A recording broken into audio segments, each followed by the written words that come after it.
दूसरी बीवी का खेल। जनवरी 2022 को गुरुवार का दिन था। दोपहर के करीब 12 बजे शरद विश्वकर्मा ने लखनऊ के थाना पारा की हंसखेड़ा पुलिस चौकी के इंचार्ज ओम प्रकाश मिश्रा को फोन किया। उसने बताया कि उसकी बहन शिवा विश्वकर्मा उर्फ जारा उर्फ सोफिया खान 27 साल सुबह से अपने घर से गायब है। वह पुरानी कांशीराम कॉलोनी के फ्लैट नंबर 2/6 में अपने पति यासीन खान के साथ रहती है।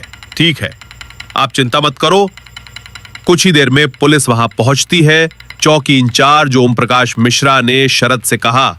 इसके बाद एसआई मिश्रा ने अपने पास बैठे सहयोगी एसआई सुधांशु रंजन को फोन पर हुई बातचीत के बारे में बताते हुए विचार विमर्श किया। फिर वह एसआई सुधांशु रंजन और महिला सिपाही अंतिमा पांडे को साथ लेकर मौके पर आ पहुंचे। फ्लैट पर ताला लगा था। उन्होंने फ्लैट के दरवाजे की झिड़की से झांक कर देखा। कमरे में अंधेरा था। अंधेरे में कमरे के अंदर कुछ साफ दिखाई नहीं दे रहा था।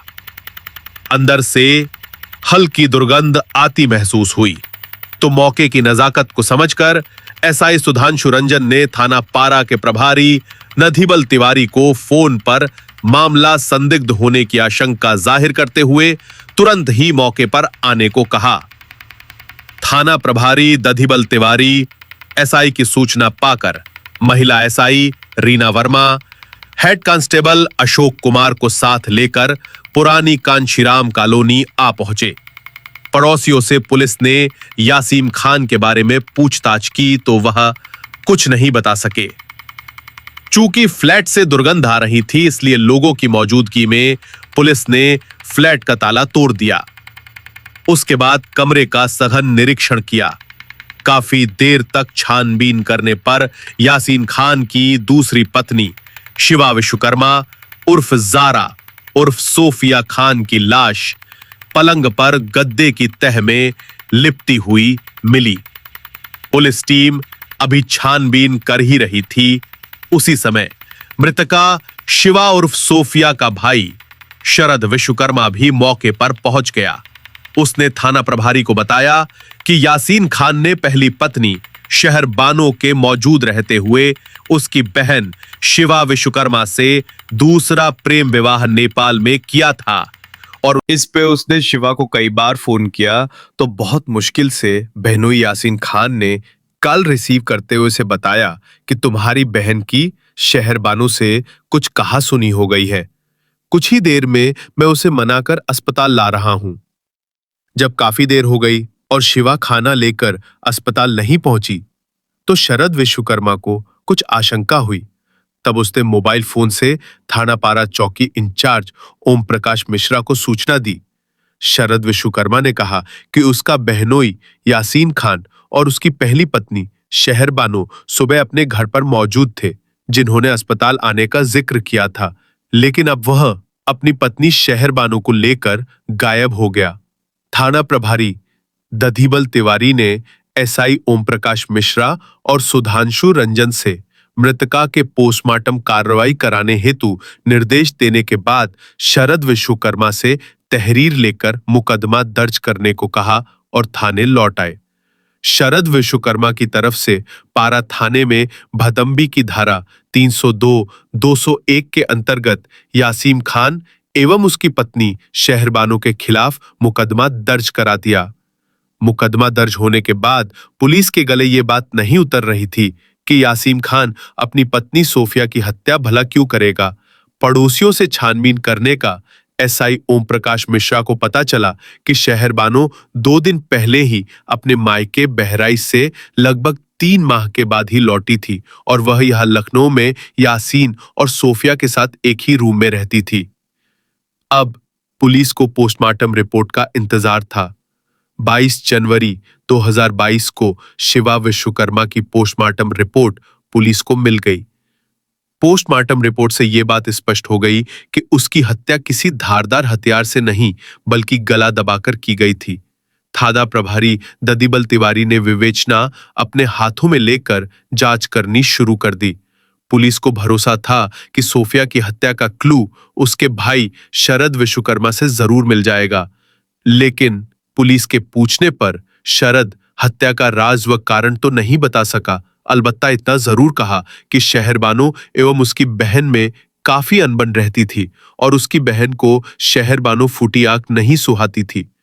पड़ोसियों ने बताया यासीन खान सोफिया के कहने पर ही शहरबानो को मनमुटाव के चलते 3 महीने पहले उसकी पहली शादी सन 2016 में उत्तर प्रदेश के जिला बहराइच के मोहल्ला घसियारिन टोला निवासी मुल्ला खान की बेटी शहरबानो से हुई थी। वो लखनऊ में 2 साल पहले शहरबानो के साथ रोजी रोटी की तलाश में आकर बस गया था। इन दिनों वो आयुर्वेदिक दवाओं का सप्लायर था। यासीन खान की दूसरी पत्नी शिवा विश्वकर्मा उर्फ सोफिया शरद विश्वकर्मा की बहन थी। वो हिंदू थी। उसके पिता का नाम बंस बहादुर विश्वकर्मा था। वो नेपाल के कस्बा घोराई उप महानगर पालिका वार्ड सोटेन जिला दाड़ के मूल निवासी थे। शरद विश्वकर्मा से यासीन खान के व्यवसाय के सिलसिले में आने जाने के कारण नेपाल में ही दोस्ती हो गई थी। शरद ने यासीन को साथ मिलकर नेपाल में ही प्रॉपर्टी डीलिंग का काम करने की सलाह दी। यासीन खान शरद के कहने पर नेपाल के कस्बा घोराई में प्रॉपर्टी डीलिंग का धंधा करने लगा था। शरद के कहने पर उसने उसकी बहन शिवा विश्वकर्मा को अपने ऑफिस में रिसेप्शनिस्ट की नौकरी पर रख लिया था। शरद और यासीन खान ने घोराई में रहकर लगभग 1 साल तक धंधा किया, लेकिन इनकी का वहां कोई खास फायदा नहीं हुआ और अधिक पूंजी ना होने के कारण प्रॉपर्टी डीलिंग के धंधे में कोई खास सफलता नहीं मिल सकी। तब यासीन के कहने पर शरद नेपाल छोड़कर लखनऊ आकर रहने लगा। यहां भी इस धंधे में सफलता ना मिलने पर शरद विश्वकर्मा का मन इस काम से उचट गया और वो शिवा को साथ लेकर नेपाल वापस लौट गया। यहां उल्लेख कर दे कि नेपाल में ही प्रॉपर्टी के धंधे के दौरान शिवा विश्वकर्मा यासीन खान के संपर्क में आई थी और उसके प्यार में रच बस गई थी। दोनों ने प्रेम विवाह करने की कस्में खाई थी। उसने यासीन खान से धर्म बदलकर जीवन भर साथ निभाने का भरोसा दिलाकर 3 साल पहले प्रेम विवाह कर लिया था। यासीन से शादी के बाद शिवा विश्वकर्मा ने अपना नाम बदलकर सोफिया खान रख लिया था। नेपाल में धंधा बंद होने पर यासीन के साथ वो लखनऊ आकर शेष जीवन गुजारना चाहती थी, लेकिन शिवा मुस्लिम रीति रिवाजों के कारण यासीन के साथ खुलकर जीने का रास्ता नहीं खोज पा रही थी। तब शिवा ने नेपाल में ही अपने पिता के यहां जाकर बसने का ताना बाना बुनकर यासीन के समक्ष प्रस्ताव रखा, लेकिन यासीन उसके साथ नेपाल में रहने के लिए हरगिज तैयार नहीं हुआ। तब यासीन ने शिवा उर्फ सोफिया लखनऊ में ही रहने के दौरान शिवा ने एक बेटी को जन्म दिया और उसका नाम सारा रखा था। उसकी बेटी सारा इस समय लगभग 3 साल को होने जा रही है। लखनऊ के काशीराम कॉलोनी के मकान नंबर 212-6 में यासीन खान सोफिया के साथ रहने लगा था। यहां उसने कुछ समय तक इलेक्ट्रीशियन का धंधा किया, लेकिन बाद में वो आयुर्वेदिक दवाओं की सप्लाई की कंपनी में नौकरी करने लगा। लखनऊ में सोफिया उर्फ जारा के रहने के कारण पहली बीवी शहरबानो घसियारी टोला नानापारा बहराइच में अपने पिता के घर पर रहा करती थी और यासीन साल 6 महीने में शहरबानो से मिलने बहराइच आता जाता था। बहराइच पहुंचने पर शहरबानो यासीन खान को काफी भला बुरा कहा करती थी और दोनों में सोफिया को लेकर कहा सुनी होती थी। शहरबानो यासीन से सीधे मुंह बात तक नहीं करती थी और ये कहकर उलाहने दिया करती थी कि अब यहां क्या लेने आते हो, उस कलमुई के साथ ही गुरछर्रे उड़ाओ। यासीन 1-2 दिन ससुराल में रुकने के बाद शहरबानो को तसल्ली देकर लखनऊ वापस लौट आता था। शहरबानो के साथ किए गए वादों को अमली जामा पहनाने के लिए वो दिन रात बेचैन रहने लगा था। पहली पत्नी शहरबानो के बाद सोफिया यासीन की जिंदगी में जब से आई थी, उसके अमन चैन की जिंदगी में जहर खुल गया था। एक बार की बात है, उस समय सोफिया और यासीन का निकाह नहीं हुआ था। मनमुटाव के कारण शहरबानो जब अपने मायके आई थी, तब यासीन शहरबानो की रुखसती कराने अपनी ससुराल आया हुआ था लखनऊ से।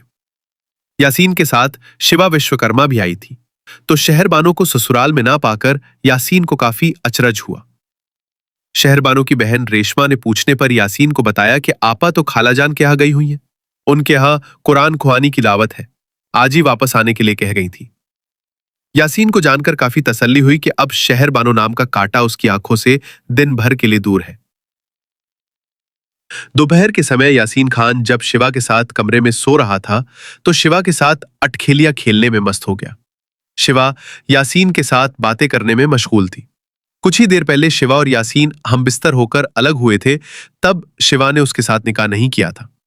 शिवा यासीन को प्यार का वास्ता देकर शीघ्र ही निकाह करने के लिए कुछ कहने ही जा रही थी कि अचानक घर में शहरबानो के आने की आहट सुनाई थी। दरवाजे पर उसकी ब्याहता बेगम शहरबानो खड़ी थी। शहरबानो उसके लिए कमरे में चाय लेकर शहरबानो के पूछने पर उसने शिवा विश्वकर्मा का परिचय कराया तो वो जल भून कर राख हो गई। शहरबानो खिसियानी बिल्ली की तरह नफरत भरी नजरों से शिवा विश्वकर्मा को घूर कर रह गई। शहरबानो काफी देर तक उसे जलीखटी सुनाती रही। यासीन खान के संपर्क में आने के बाद शहरबानो को शिवा की गतिविधियों पर शक होने लगा था। उसे यह आभास नहीं था कि उसका पति शिवा के चक्कर में फंस गया है और उसके सामने सौत के गुण गाया करता है।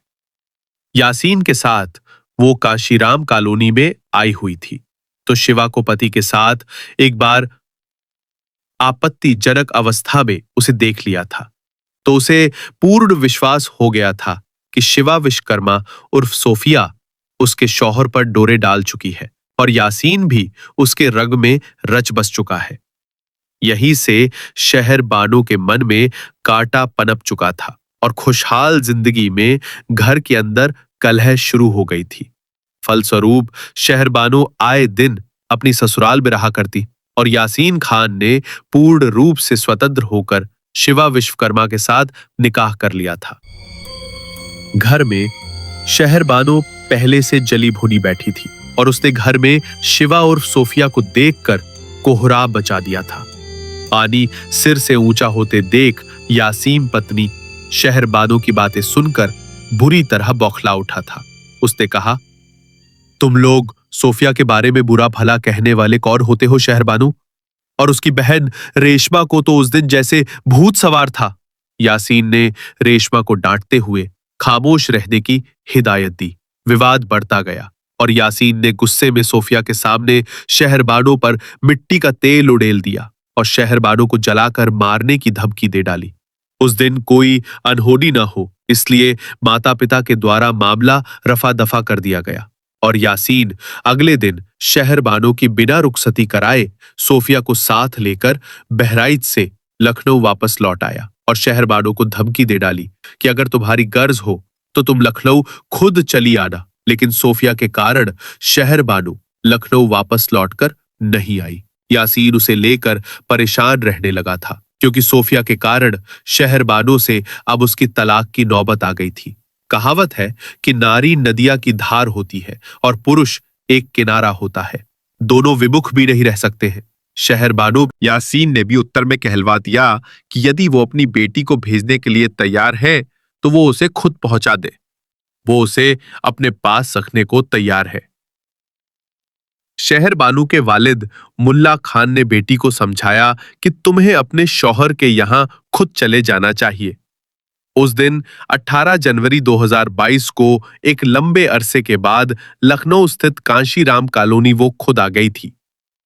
शहरबानो जब कांशीराम कॉलोनी वाले आवास पर पहुंची तो यासीन बरामदे में बैठा बैठा दूसरी पत्नी शिवा उर्फ सोफिया से हंस हंस कर बातें कर रहा था। शहरबानो को अचानक आया देखकर वो भड़क उठा और बोला कि आने से पहले तुम्हें फोन करना चाहिए था। शिवा उर्फ सोफिया ने भी यासीन का साथ दिया। यासीन ठीक तो कह रहे हैं, कम से कम आने से पहले तुम्हें फोन तो करना चाहिए था। जब से यासीन ने मुझसे निकाह किया है तुम बात बात में रू कर चली जाती हो। शहरबानो ने कहा कि तुम लोगों से मेरा यहां रहना देखा नहीं जाता है, तो मैं बहराइच ना जाऊं तो फिर क्या करूं। लंबे अरसे बाद लखनऊ आने पर शहरबानो को यासीन खान से ये उम्मीद नहीं थी। वो उलाहना सुनकर मन मसोस कर रह गई थी। पुलिस के पूछने पर यासीन खान ने बताया कि सोफिया ने अपने भाई शरद विश्वकर्मा के इलाज के लिए 30-40 हजार रुपया अलमारी में बचाकर रखे थे। गुरुवार को सोफिया को बिना बताए वो पैसे उसने निकाल लिए। इस पर पहले तो उसका शक शहर बानू पर गया था, जिस पर दोनों में काफी कहासुनी हुई थी। लेकिन सोफिया को उसने बताया कि वो रुपए शहर ने नहीं बल्कि उसने निकाले थे। इस पर उसका उससे भी काफी झगड़ा हुआ। जब रात को सोफिया अपने अंदर के कमरे में जाकर सो गई, तभी शहर बानू ने यासीन खान को अपने बाहुपाश में लेते हुए सोफिया की हत्या करने और हमेशा के लिए रास्ते का कांटा हटाने के लिए उकसाया, ताकि वो बाकी जिंदगी चैन से जी सके। यासीन उसकी बात सुनकर राजी हो गया। शहर बानू जानती थी कि जब से शिवा उर्फ सोफिया खान उसके पति यासीन की जिंदगी में आई है, यासीन की महीने भर की कमाई अपने भाई शरद को भेज दिया करती है, जिससे यासीन मन मसोस कर रह जाता है।